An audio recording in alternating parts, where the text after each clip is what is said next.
మొన్న ఒక మేడము ఇక్కడ నుండి శ్రీకాకుళం అనుకుంటాను. మధ్య మధ్యలో కాల్ చేస్తారు, మాట్లాడతారు. తను క్లాసెస్, ఆన్లైన్ క్లాసెస్ తీసుకుంటారండి అందరికీ. లెక్చరర్ అనుకుంటాను. మేడము వాళ్ళ అమ్మాయి దగ్గరికి జర్మనీ వెళ్ళారనమాట. అక్కడి నుండి నాకు కాల్ చేసి అక్కడ విషయాలను తెలియజేస్తూ ప్యారిస్ వెళ్ళారంట. మోనాలిసా పెయింటింగ్ చూడడము అదంతా కూడా అన్నీ చెప్పారనమాట. అసలు ఫారెన్ కి వెళ్ళి కూడా నన్ను గుర్తుపెట్టుకొని నాకు ఫోన్ చేసి అక్కడ విషయాలన్నీ తెలియజేస్తూ, మీరు మేడం ఆ నాతో మాట్లాడినందుకు చాలా చాలా థ్యాంక్స్ అండి.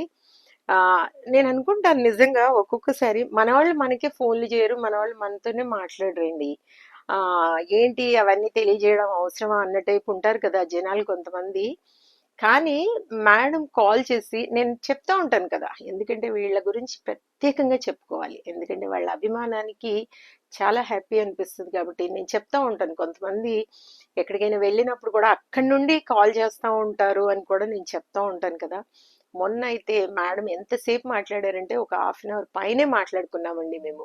అంత అంటే అభిమానంతో ఫోన్ చేసినప్పుడు మాట్లాడకుండా ఉండలేం కదా. అక్కడికి వెళ్ళి కూడా తను జర్మన్ నుండి ఫోన్ చేసి మాట్లాడారు. ఇక్కడ మన టైం 9 to 9:30 మధ్య నేను మాట్లాడుతున్నాను. మేడం అక్కడ 4:30 5 o'clock అన్నారనమాట ఈవినింగ్. అక్కడ విషయాలన్నీ చెప్పడము, ఆ మోనాలిసా పెయింటింగ్ చూసినప్పుడు తన 20 సంవత్సరం అంటే పెళ్ళైన దగ్గర నుండి తన కోరికంట చిన్నప్పటి నుండి ఆ పెయింటింగ్ చూడాలి అని.